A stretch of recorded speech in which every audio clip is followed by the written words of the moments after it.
مساء الخير. يمكن انتوا محظوظين دلوقتي ان انتوا هتسمعوا القصة دي مني، لان القصة دي عبارة عن تحذير كبير جدا، تحذير من اللي حصل، تحذير من التجربة اللي انا مريت بيها وعشتها. وعلشان كده انا هخش في الموضوع على طول وهحكي لكم القصة الغريبة دي اللي حصلت يوم رأس السنة اللي فاتت. انا اسمي خالد وليا انتيمي اسمه شادي.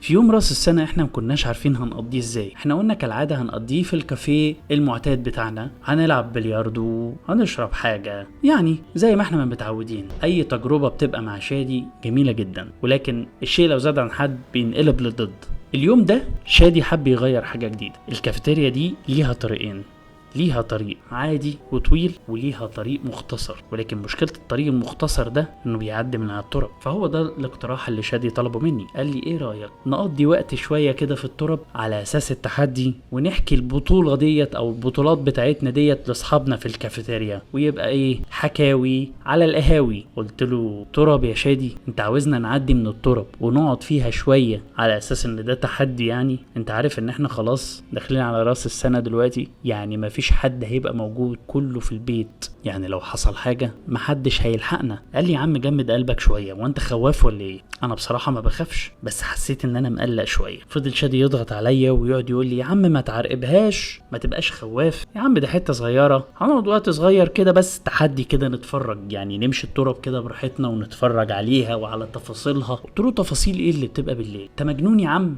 قال لي يا عم تعالى بقى. وانا بصراحة بثق في شادي شوية فقلت ماشي. قلنا اهي تجربة. الليل كان عتمة والجو كان برد، وبجد باين قوي ان هيبقى في حاجة غريبة في الجو، مطرة بر، في حاجة كده مش طبيعية. واحنا ماشيين عمالين ندوس على اغصان الشجر عمالة تتكسر. الصوت ده كان مرعب، الصوت ده كان مقلاني. اول مرة اركز في الموضوع ده. احنا طول عمرنا واحنا هنعدي بسرعة مفيش مشكلة، لكن المرة دي عمال اركز في كل حاجة، عمال ادعي الوقت يعدي بسرعة علشان نعدي التحدي ده على خير. حشرات بقى اللي عماله ترد علينا، بتاعت الصراصير والحاجات دي كلها عماله تزود الطين بله، حاجه يعني مرعبه جدا. لدرجه ان شادي ذات نفسه لما ركز في الاصوات دي وهي مع بعض كده حسيته خاف، ورغم كده عمال يتمادى قدامي وعمال يقول لي شفت بقى الموضوع سهل ازاي، شفت بقى الموضوع حلو ازاي. قلت له لا والله انت خايف، انت خايف يا شادي، يلا بينا نمشي من هنا احسن. لسه شادي هيرد عليا فجأة دخل علينا راجل غريب جدا كده، عالي في القمة شوية، اطول مننا. قال لنا مساء الفل يا شباب. كلنا خوفنا بصراحة وافتكرنا ان الراجل ده هيعمل حاجة فينا.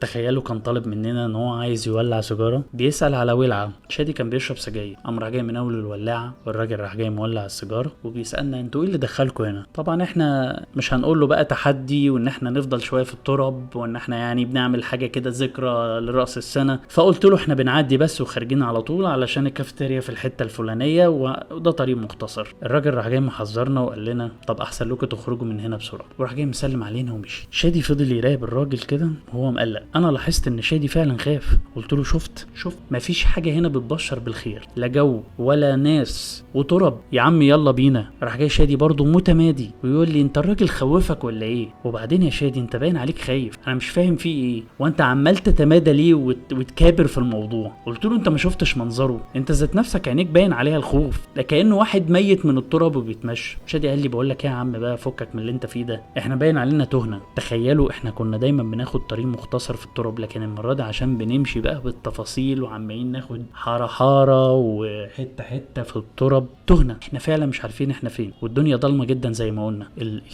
الجو بدأت المطرة تنزل والبرق يضرب، احنا بنشوف المكان مرعب جدا. احنا تهنا يا شادي على فكرة، ده اللي قلته له. احنا تايهين في التراب، الدنيا بتمطر، البرق مرعب ومفيش حد حوالينا، لكن زي ما يكون في حاجة حصلت. سمعنا صوت تكسير لباب حديد قوي جدا. شادي راح شاور لي نسكت وراح جاي واخدني من ايديا ورحنا لمصدر الصوت ده عشان نشوف فيه ايه. واحنا بنقرب لقينا شخص واقف قدام تربه وبيحاول يفتح الباب بحديده معاه، عمال يدق وبعد كده راح جاي فاتح. البرق لما ضرب فجاه عرفنا مين الشخص ده لسه الشخص اللي طالب مننا ولعه دلوقتي وكان بيحذرنا وقال لنا نمشي. شادي فهم الموضوع وانا كمان فهمت الموضوع. الراجل دوت شكله بيسرق من التراب، الراجل ده من نباش القبور اللي هم بيسرقوا الجماجم والعظم والحاجات اللي هي بتاعت الميتين دي. احنا فعلا اتوترنا، احنا مش عارفين نعمل ايه. انا نفسي ابتدى يزيد وبدات ان انا اترعب. شادي بدا يعني يقول لي ما اهدى شويه، اهدى ما تتوترش.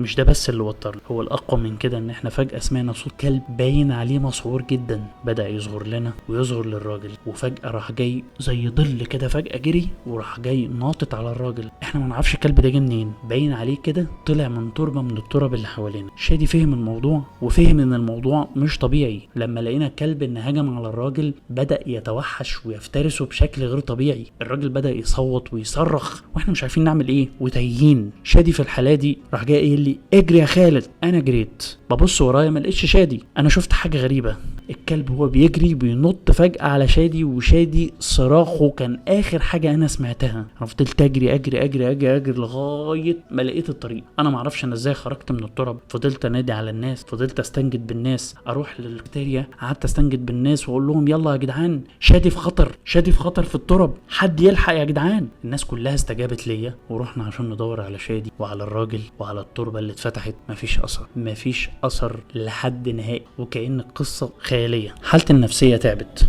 الناس كلها ما صدقتنيش. اهلي فضلوا يجيبوا لي دكاتره طب نفسي. اعصابي بدات تنهار، كل ما افتكر اللحظه بتاعت شادي وهو بيقول لي اجري والكلب بينط عليه اعصابي بتسيب. كل ما حد اسمع خبط في الباب، اسمع خبط من بره البيت، اي حاجه افتكر الخبط بتاع القبر، لغايه ما فجاه باب بيتي خبط. كنت انا لوحدي اليوم ده، وكنت بدات اهدى من الموضوع وبدات انساه شويه. بقيت حذر قوي اليومين دول، عشان كده بصيت من العين السحريه مصدقتش نفسي لما لقيته شادي بشحمه ولحمه قدامي. انا بتلقائيه قمت فاتح الباب عشان اسلم عليه، لكن فوجئت ان هو مش شادي. ازاي؟ انا شايفه في العين السحريه هو شادي، لكن انا لقيته نفس الكلب اللي كان هجم على شادي وموته. وفجاه بصيت لقيت الكلب ده فجاه بيتحول لشادي. انا اتصدمت ولقيت شادي بيبص لي، وبصيته بقت جامده وبارده جدا. النظرات اللي كنت متعود منها من شادي، متعود ان انا اشوفها في شادي، ما كنتش بشوفها. انا لقيت انسان قدامي بارد جدا، ولقيته بيطلب مني طلب غريب جدا. يمكن انا كدبت عليكم في حاجه، ان انا قلت ان انتوا محظوظين ان انتوا تسمعوا التحذير ده وان محدش يجرب التجربه اللي احنا جربناها، لكن بصراحه انا اللي محظوظ. شادي يوم وزرني قال لي ان هو تحول للكلب ده او للكائن الغريب ده، وان هو لازم ان انا اجيب له ضحايا يتغذى عليها، ولا اما انا اللي هبقى اول ضحيه هيقوم عليها. فحددنا اتفاق جميل جدا مع بعض، ان انا كل ما احكي القصه دي وحد يعرف السر بتاعي هو بشكل ملوش تفسير هيزوره وهيفترسه، ومحدش هيعرف ايه السر اللي ورا الافتراس ده او ايه السر اللي حصل للشخص او الضحيه ده. علشان كده انا مبسوط جدا ان في ناس بتسمع القصه دي. كل ما في حد بيسمع القصه دي كل ما يمد يوم في عمري وينقذني من براسن شادي. انا مش عارف لحد امتى هنفضل كده. لو وقفتوا مشاهدة للفيديو دوت انا اكيد هموت، اكيد هبقى ضحية شادي.